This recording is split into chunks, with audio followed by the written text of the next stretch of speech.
I fixed a lot of refrigerators and freezers, but I've never had to repair a mini fridge, and that's what we're gonna take a look at today. I have my haphazard array of lights set up here. I need to get some more of those. All right, this was sent to me by Fernanda at New Air. I'll put the link in the description. Also, they mentioned they'd send me a discount code, so you can click on that, use the code, and you'll get a discount. But I'll put all that info in there. This is a Pepsi branded fridge.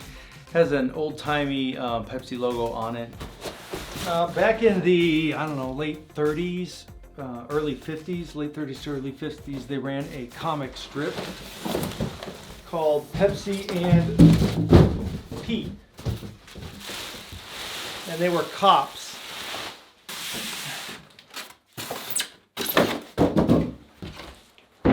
That's a nice size. I thought it'd be smaller than that from the photo, but it does look cool. It does look nice. I don't know how well the graphics show up on the side. So you have the Pepsi, the old 40s, 50s Pepsi logo. You got the images of the Pepsi cops, Pepsi and Pete. Very subtle, almost metallic looking gray. It's on the inside of the glass. In between, there's a few panes of glass here. Okay, so what's in here?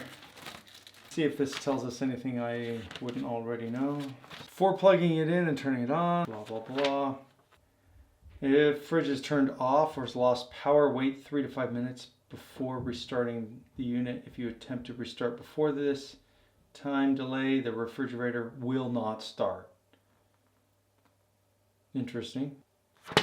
Okay, well, before we plug it in, I want to see what's going on the inside. So the back has some insulation that wraps around underneath. You can see the compressor and the other parts there. We'll look at that in a second. Here is the circuit diagram, model number, all the specs in case you're interested.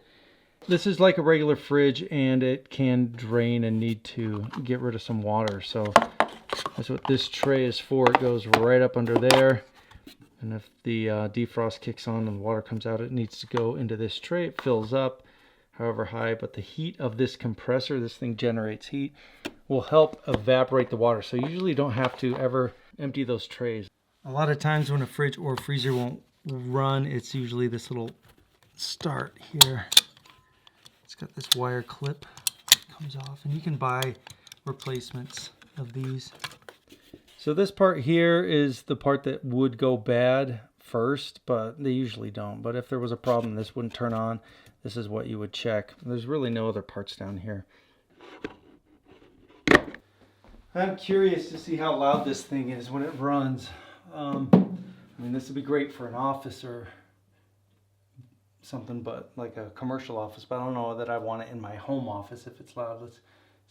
That's just the light switch. It's a nice cold blue. Normally I hate blue LEDs on anything, but in a fridge I do like it.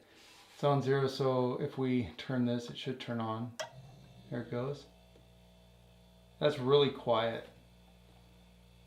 I wouldn't mind that at all kicking on.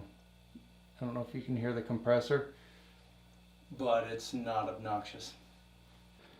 So we'll just do 5. In the back corner there's a little temperature sensor, and that tells it when to kick on, when it needs to run the compressor. There's some coils back there. Let's give this a while to get running, and we'll jump back.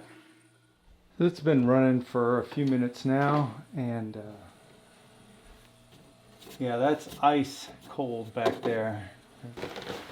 So anyway, having it in a room this small, 2 things I'm wondering about: the heat it'll generate and how much noise it makes.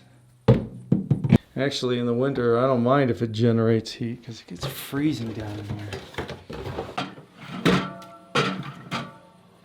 This part's actually more time consuming than you think. I like mug better. It's A&W seems to have cream soda taste. I wonder who makes mug. Usually it's like Coke or Pepsi makes. I don't see anything on here. It doesn't say it's a Pepsi brand or anything like that. Coffee, tea, milkshake. Actually, there is a recommended temperature for a Pepsi, if you can believe it, 42 degrees. I read that online. If it's garbage, then fine. But there's a few articles online that talk about that. Coke is a 38 degree temperature. That's what Coke recommends, which is oddly specific. And so I got a little thermometer down here, and I've set it to exactly 42 degrees now. It's a cheap thermometer. And in fact, I really don't know if you can get an accurate reading on a thermometer unless you spend at least 50, maybe $100. You know, those little thermometers, I really don't trust how accurate they are. You look at them all in the store, like go to Walmart, look at all the little thermometers, and they'll all be different temperatures.